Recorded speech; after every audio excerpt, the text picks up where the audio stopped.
የሆርሙዝ ሰርጥማ ክፍት ነበርኩ። የሆርሙዝ ሰርጥማ እኮ በየቀኑ 22 ሚሊዮን በርሜል ድፍድፍ ነዳጅ የሚተላለፍበት 130 የሚሆኑ መርከቦች ከወዲህ ወዲያ የሚንቀሳቀሱበት ቀጠና ነበር። የሆርሙዝ ሰርጥ በቃ ሰላማዊ የሆነ ቀጠና ነበር። ምንም አይነት የባሩድ ሽታ የማይሸትበት ቀጠና ነበር። እስከ መቼ?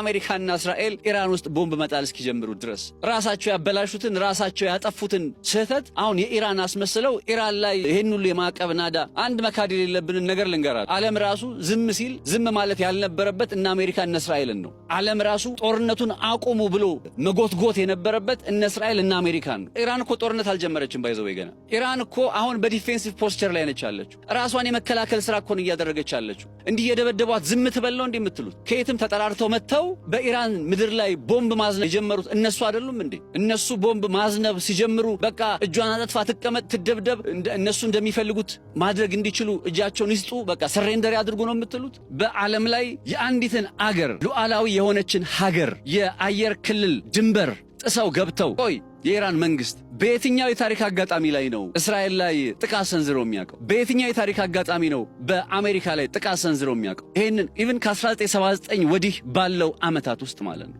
መቼ ነው ይሄን አድርገው የሚያውቁ? በተግባር በተጨባጭ ካየነው ከአንዴም ሁለት ጊዜ ኢራን ላይ ድብደባ የፈጸመችው እስራኤል አይደለችም? የአሜሪካም ታክላበት እነሱ አይደሉም ድብደባ የፈጸሙ? ያውም ልብ አድርጉ፣ ያውም በድርድር ጉዳዩን እንፍታ ብለው እንነጋገር ብለው ኦማን ውስጥ በድርድር ጠረጴዛ ላይ በተቀመጡበት ወቅት ላይ ከጀርባ ሄደው ነው የወጓቸው።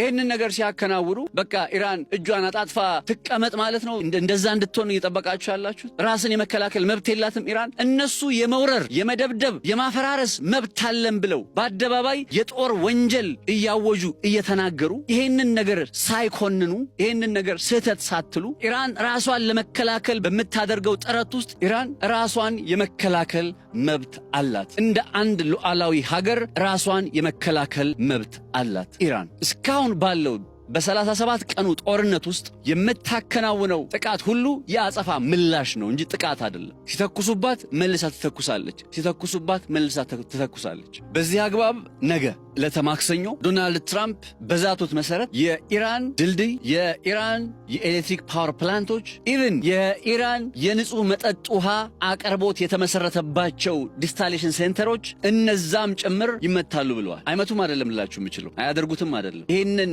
ራይት ናው ያሉበት የሞራል መላሸቅ እንዲህ አይነት ንጹሃን የሚጠቀሙበትን ነገር ሲያወድሙ በቃ ልክ ነው ብሎ የሚያስብ አይነት አእምሮ ስለሆነ ያለው ያንን ነገር አያደርጉትም ብዬ ልከራከር አልችልም።